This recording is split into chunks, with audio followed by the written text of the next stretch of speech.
The average American is exposed to over 3,000 ads every single day and will spend 3 years of his or her life watching television commercials, to say nothing of countless years, of course, online. At the same time, the advertisers are constantly coming up with new ways to reach us. I did an interview not long ago about this new thing where some parents-to-be are auctioning off the right to name their babies after a brand in exchange for a certain amount of money. Oh my So we God. may have this to look forward to, you know, Wow. little baby Exxon going through life permanently scarred because his parents are idiots, but that's another story. Here we have it. No baby was harmed in this photograph. Babies at the age of 6 months can recognize corporate logos, and that's the age at which advertisers are now starting to target our children, at the age of 6 months, pre-verbally, but because they are able to recognize logos and to be sensitive to certain things like fragrance and all of that, all of which is intended on the part of the marketers. At the same time that there's more advertising than ever before, than ever dreamed of before, just about everyone feels personally exempt from the influence of advertising. So wherever I go, what I hear more than anything else is, well, I don't pay attention to ads, I just tune them out. They have no effect on me. Now I hear this most often from people wearing Abercrombie t-shirts, Budweiser caps. The ads are often absolute nonsense, but that doesn't mean that the issue is. This is a parody of the Absolute campaign, of course, a spoof, and it's meant to educate us about advertising, in this case about alcohol advertising. There's a copy on this bottle that I'll read to you. This superb marketing scheme has been carefully distilled for smoothness. Although no one pays attention to advertising, after 1 year of this campaign, sales soared from 54,000 cases to 2.4 million cases. So that's the impact of 1 year of one campaign for vodka. And all vodka is essentially the same. Certainly all expensive vodka is the same. When people are blindfolded, they cannot pick out their own brand of vodka. In fact, when people are blindfolded, they can very rarely pick out their own brand of anything. Cigarettes, beer, soft drinks, because the truth is the stuff is all the same.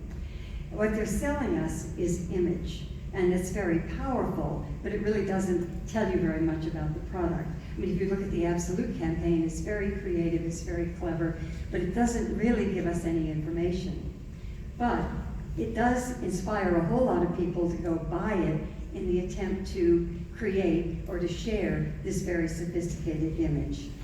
Advertising's image is quick, it's cumulative, and for the most part, it's subconscious. As the editor-in-chief of Advertising Age, the biggest magazine or journal for the advertising industry, said, only 8% of an ad's message is received by the conscious mind. The rest is worked and reworked deep within the recesses of the brain. So it's not just that we see these ads once or twice or even 100 times. They stay with us and we process them over and over again, mostly subconsciously. Now I started studying the image of women in advertising a very long time ago, 50 years ago really, and by now ideas that were once considered radical are much more mainstream. I made the first version of Killing Us Softly, Advertising's image of women, way back in 1979, and I've remade it 3 times since then. So have any of you seen any version of Killing Us Softly? So some, not very many. So this is the presentation that Killing Us Softly is based on, and of course it's updated, but a lot of the themes are the same. Ads sell more than products. They sell values, they sell images, they sell concepts of love and sexuality, of romance, and perhaps most important, of normalcy. To a great extent, they tell us who we are and who we should be. So what does advertising tell us about women? It tells us, as it always has, that what's most important is how we look. So the first thing the advertisers do is surround us with the image of ideal female beauty. And women learn from a very early age that we must spend enormous amounts of time, energy, and above all, money, striving to achieve this ideal and feeling ashamed and guilty when we fail. And failure is inevitable because the ideal is based on absolute flawlessness. She never has any lines or wrinkles. She certainly has no scars or blemishes. Indeed, she has no pores. And the most important aspect of this flawlessness is that it cannot be achieved. No one looks like this, including her. And that's the truth. No one looks like this. This is a look that's achieved these days always with Photoshop, so we never see the image of a woman considered beautiful that hasn't been digitally altered to make her absolutely inhumanly perfect. Now this has been going on for a long time. This was the ad for Pretty Woman many years ago. And you may think this is Julia Roberts. Well, it's her head, but it's not her body. Her body wasn't good enough, perhaps not thin enough, to be in this ad, so they simply used a body double, another woman's body, as they did in the film. Whenever she was undressed or partially dressed in the film, that wasn't Julia Roberts, it was somebody else. And this happens all the time, although these days they don't need to use body doubles anymore, they can just use Photoshop to change the body or to put one woman's head on a different woman's body. So Photoshop can turn this woman into this woman and then try to make us believe that an anti-aging cream can do this. Obviously it cannot. Now, she's a beautiful woman, but older women are generally considered attractive only if we stay looking incredibly, impossibly young. And as a result, we learn to read men's and women's faces very differently. So here we have two celebrities about the same age, Brad Pitt on the one hand, Linda Evangelista, former supermodel, on the other, each one in an ad for Chanel, but he gets to look like a human being and she becomes a cartoon. Her features are basically erased because they erase all of the wrinkles, any signs of aging, which doesn't happen with men. So as a result, we learn to look at men's faces and women's faces very differently and to see older women as somehow exhausted or sort of no longer attractive, whereas we don't do the same thing with men. Now, Dove, a few years ago, did a commercial that really, I think, does a better job of showing what Photoshop can do than anything else, so I'll show that to you now.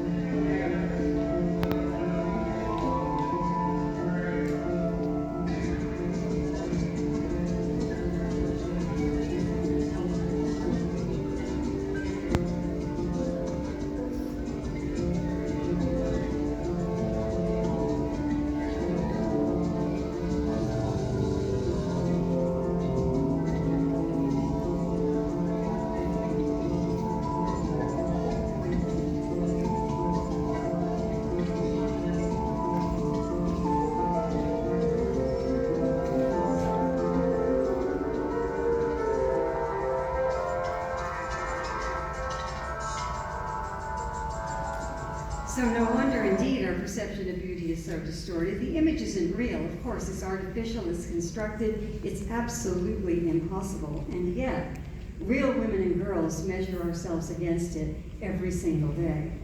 And the research is clear that this affects female self-esteem. How could it not? And it also affects how men feel about the very real women in their lives. When young men are in research studies or shown lots of photographs of supermodels, they then tend to judge real women much more harshly, not surprisingly. Now, the proliferation of selfies makes things worse, of course, these days, as girls compare themselves to idealized photos of their peers. Since, of course, as you all know, you're able to Photoshop your own image before you put it on social media. And young people these days are exposed to these images mostly online and via social media, not so much through traditional forms of advertising. And often it's not clear that these posts are ads. So Instagram in particular, and particularly for younger girls and young women, it can seem as if this is a celebrity and isn't she nice, she's giving us a clue about something she's using, but in fact, of course, it's a paid advertisement, as is this. And it's often very hard to see. So in some ways, it's more difficult even than it was in the old days when at least an ad was an ad, and now it's not at all that clear. But we get these images now, mostly young people do, through social media. Now, men are photoshopped too, but men are made bigger and stronger. They're made more powerful. Tennis star Andy Roddick actually laughed when he saw the bulked up arms in this photo cover and suggested they should be returned to the man they belong to. So they're actually his, but they're enhanced by Photoshop to look entirely different from his regular body. So this is an impossible ideal for just about everyone, men as well as women, but it's particularly impossible for women of color, who traditionally have only been considered beautiful insofar as they approximate the white ideal. Straight hair, light skin, Caucasian features, even Beyoncé's skin is often light in Yep. ads.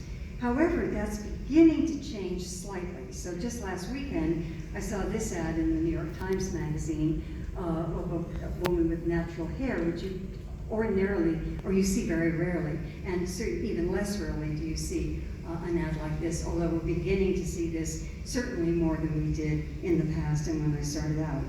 And as the media and advertising become global, the American image of ideal beauty is everywhere, transforming cultural differences. So the model, online or on billboards or wherever throughout the world is usually white and blonde and blue-eyed, no matter what the shapes, the colors of the people looking on. And this has had a tremendous impact all around the world, so that we wouldn't be as aware of this in this country, but throughout the world, skin lightening products are a huge industry. They're dangerous, they're extraordinarily harmful, and yet they're very, very big business, particularly in other parts of the world.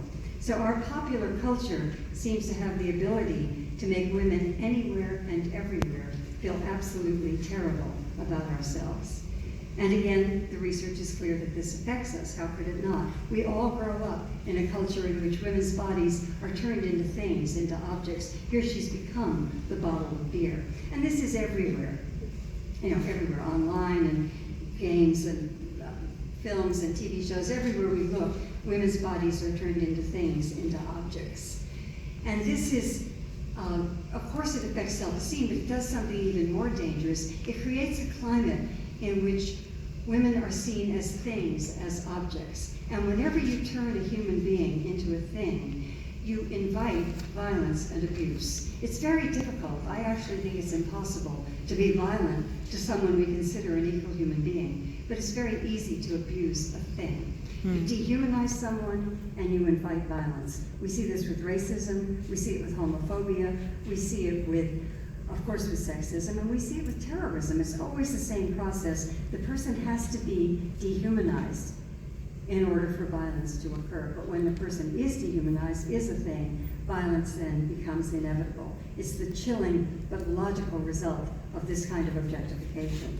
And as always, this is a problem for all women, but particularly women of color, who are often literally shown as animals, dressed in leopard skins in jungle settings. The real message is not fully human.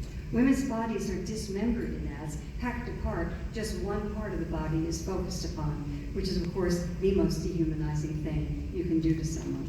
But most often, when the body is dismembered, the focus is on breasts, since we are a culture obsessed with breasts, and breasts are used to sell absolutely everything. This says the most dependable fishing line in the world. Now, women are constantly told we must change our lives by changing our breast size, and the stakes are very high. Does your husband wish you had larger breasts? And if he does, the implication of this ad is very clear. You better change your body, as opposed to changing your husband. Now, 20 years ago or so, we were told to use creams and breast developers that were, of course, completely useless in ads like this. I really wanted a fuller bust line for summer. One wonders what she's supposed to do in the fall. And now, lately, we've been told that what we need to do is change our underwear. We need to have uplifting bras such as Wonder Bra, and at least create the illusion of having larger breasts. If you've got it, flaunt it, and if you don't, create it. Now imagine if men were supposed to play this game. Wonder Jock, the strap for the it becomes obviously ridiculous. And these days, of course, women are supposed to go way beyond getting a Wonder Bra and literally change their bodies and get their boobs done during their lunch hour. So breast implants are very common. 91% of all cosmetic surgery procedures are performed on women. But again, the stakes are high because girls get the message early on that their bodies are not okay the way they are. So this is an ad that ran a while ago in lots of women and teen magazines. This is the whole ad, and I'll read you the copy.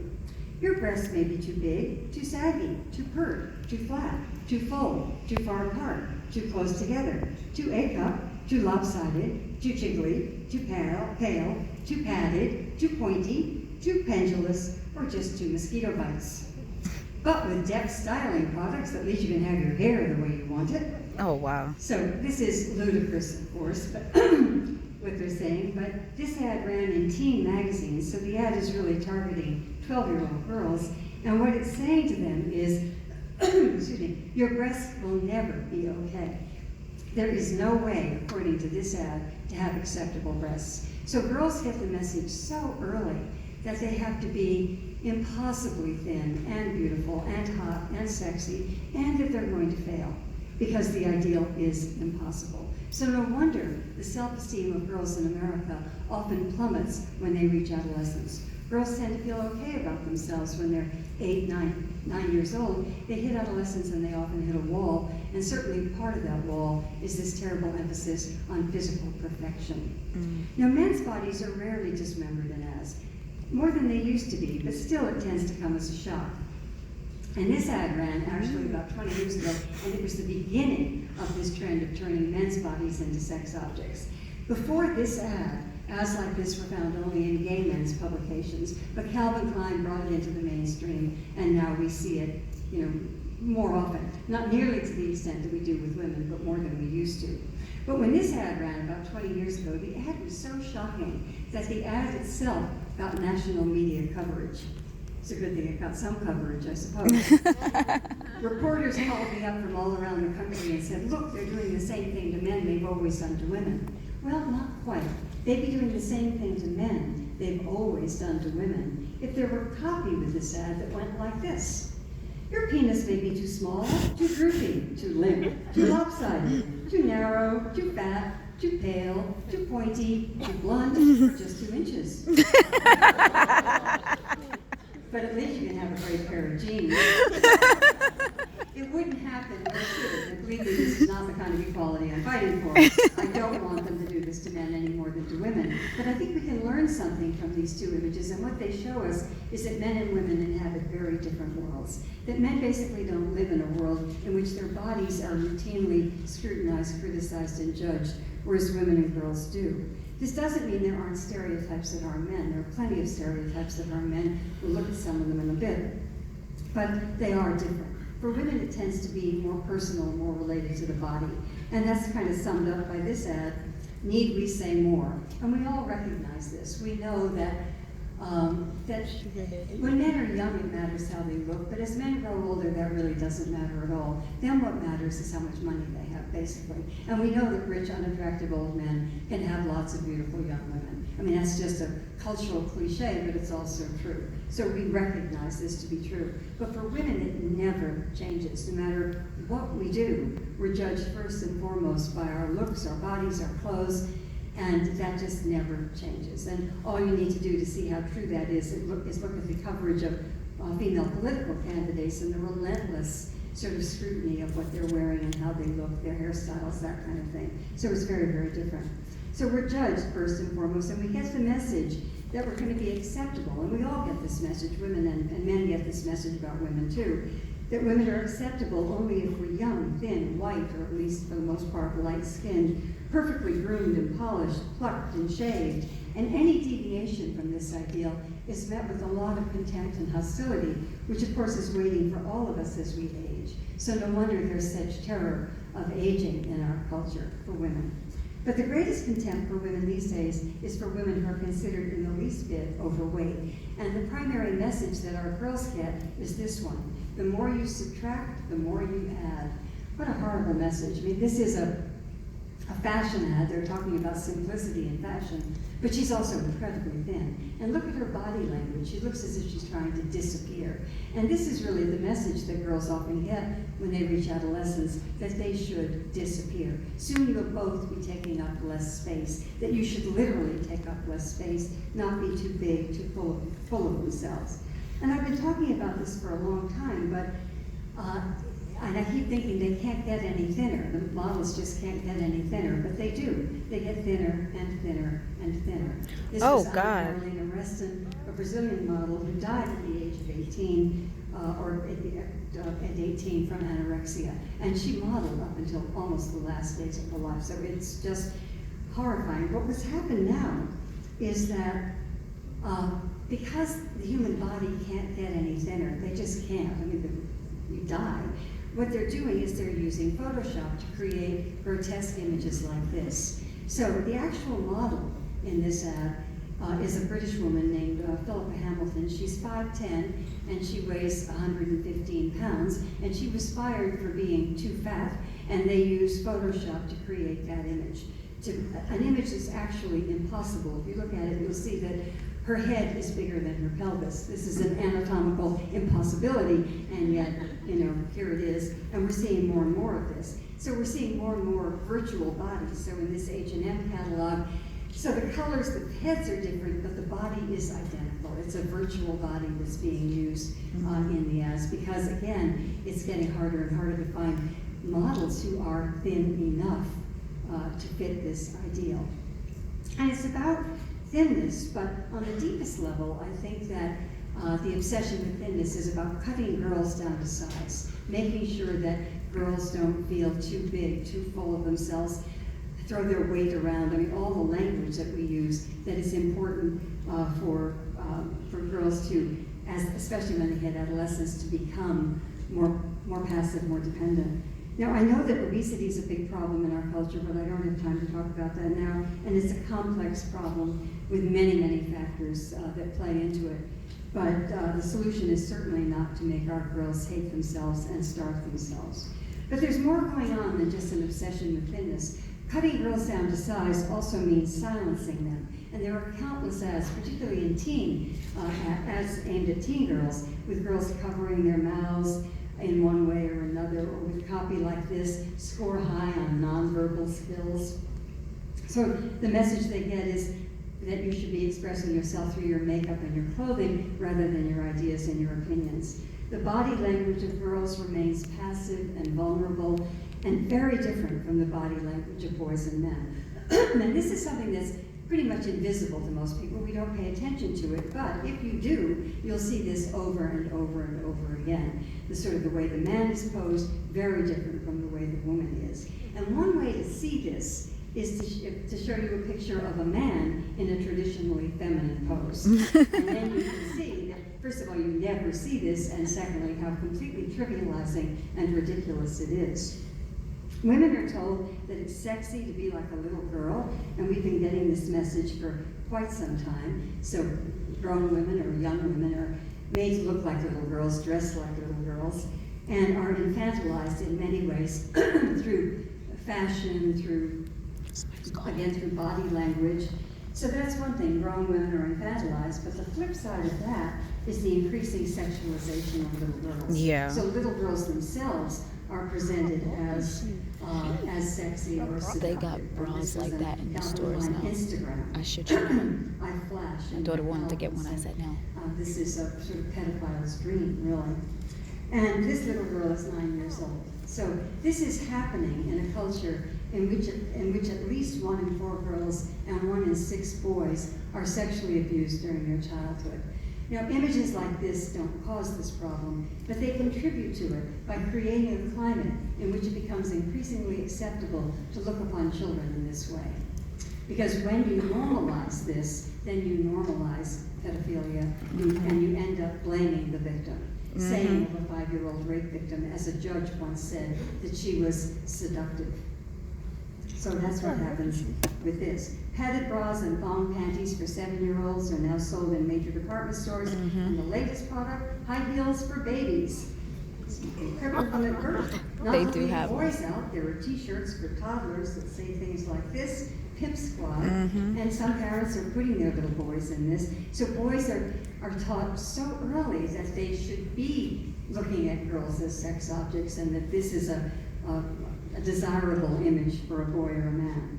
And at the same time that we allow our children to be sexualized, we refuse to educate them about sex. The United States is the only developed nation in the world that does not teach sex education in its schools. And when we do teach it in the schools, it's often dishonest and actually does more harm than good. The states that use abstinence-only education have by far the highest rates of teen pregnancy and of sexually transmitted illnesses. So it's like deliberate misinformation being given to kids. So what people don't realize is that our children are getting sex education. They're getting massive doses of it, but they're getting it primarily through the internet and through popular culture. And they grow up surrounded by very, very graphic sexual messages. Images that used to belong to the world of porn are now everywhere. I mean, this is an ad for jeans, although something seems to be missing. So these, I'll just show you a few from major brands, you know, Lee Jeans, American Apparel, Oh, God. others, Tom Ford, and this was in Harper's Bazaar and Vogue and other glossy upscale women's magazines. So these are, you know, pornographic images that are constantly seen throughout the internet and popular media. And we don't have, at the same time that we have these blatant sexual messages, there's never any emphasis on intimacy or on relationships, and we refuse to educate our kids about sex. So the problem isn't sex, it's the culture's pornographic attitude towards sex, the trivialization of sex, and nowhere is sex more trivialized than in advertising, where by definition it is used to sell everything. Whatever you're giving him tonight, he'll enjoy it more with rice. I don't think I'm particularly naive, but I haven't figured out yet what the hell you do with rice. Maybe it's wild rice. One woman shouted out once, she just hoped it wasn't minute rice. Now this is an old ad, of course, and you can say, well, they've always used sex to sell, and that's true. However, today it's much more graphic and pornographic than ever before. So see an ad like this using sex to sell food versus a more current one, Burger King, the Super 7-incher, it'll blow your mind away. Now sometimes people say I read too much into these ads. I don't think I'm reading too much into this. No. Or this one either, your one-way ticket to Pleasure Town. And these are everywhere, or this Carl's Jr. commercial.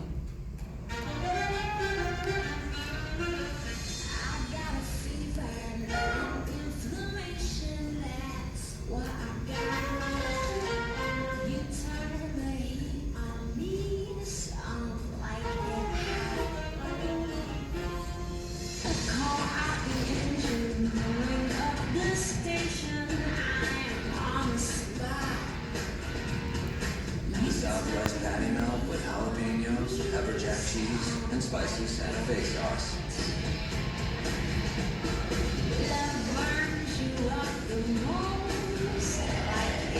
The classic just got a whole lot hotter.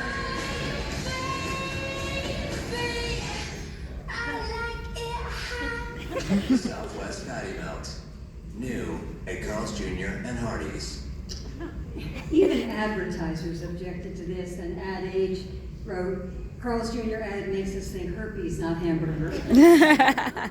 But the ultimate impact of all of these sexual images, I actually think, is profoundly anti-erotic. Because the truth is that sex, I think, is both more important and less important than our culture makes it out to be. It's more important in that at its best it has meaning and mystery and emotional power, and it's less important because it is by no means the most important aspect of life or even of love.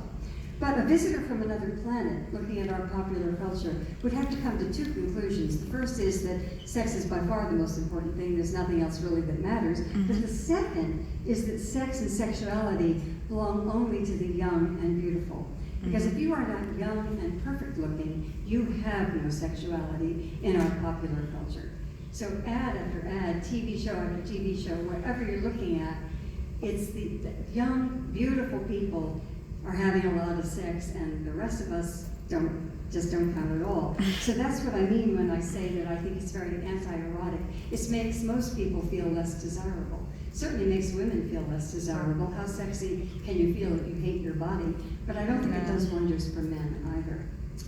So the internet has given everyone easy access to pornography, which is not only accessible, but it's really inescapable. It wasn't that long ago that you had to go to adult bookstores in seedy parts of town to get porn or to get magazines wrapped in plastic behind a counter. I know I sound like I'm ancient, but it wasn't that long ago. But now, today, 12% of all websites are porn sites and 25% of all search engine requests are for pornography. And most porn online is brutal and violent and misogynistic. It has to be because people get desensitized and it has to get more and more extreme. And it becomes, therefore, more mainstream, and porn becomes cool and edgy. You can even, these days, get your little girl a pole dancing doll. So you can start really early on. And girls in Yeah, particular I'm against that are one. encouraged to present themselves as strippers and porn stars, and to send nude photographs of themselves around, and to do all kinds of things, and to be sexually available, expecting little or nothing in return. So, and at the same time, they're still insulted. Smart may have the brains, but stupid has the balls. So as girls learn from a very early age that their sexualized behavior will be rewarded, which it often is, they learn to see themselves as objects. They learn to sexualize themselves. And this is the most harmful thing. It's bad enough to be objectified from outside. It really does you in when you think of yourself as an object. And boys learn to look at girls as sexual objects, as just one more item in a vending machine. So perhaps the saddest thing is how many girls and young women have been convinced that dressing and acting like porn stars and servicing boys without any expectation of mutuality is liberating, and how we are expected to put up with stuff like this. I mean, there's a sticker on her forehead with her name, so they'll know what it is when they wake up. And they're encouraged to see this as their own choice, as a declaration of empowerment, and to reframe presenting oneself in the most cliched way imaginable as a kind of liberation.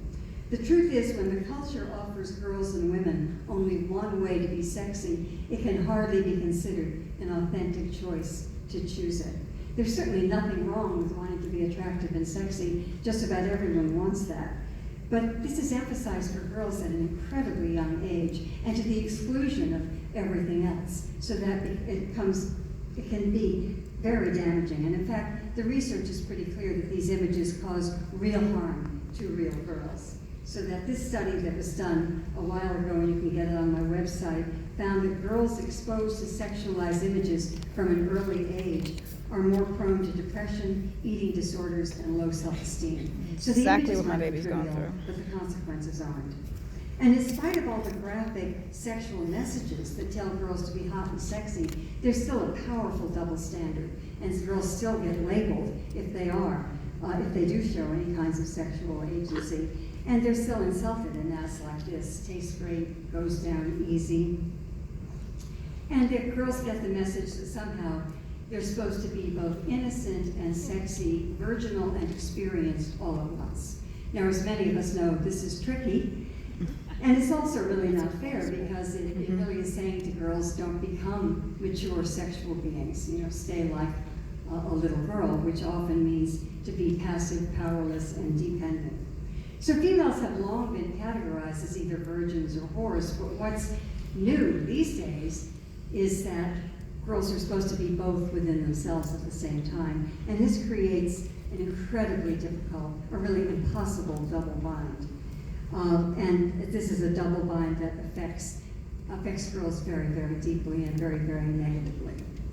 Another thing that has changed dramatically in recent years, however, has been the increase in ads that objectify men. So certainly we see more of this than before, the six-pack abs and that sort of thing, like this.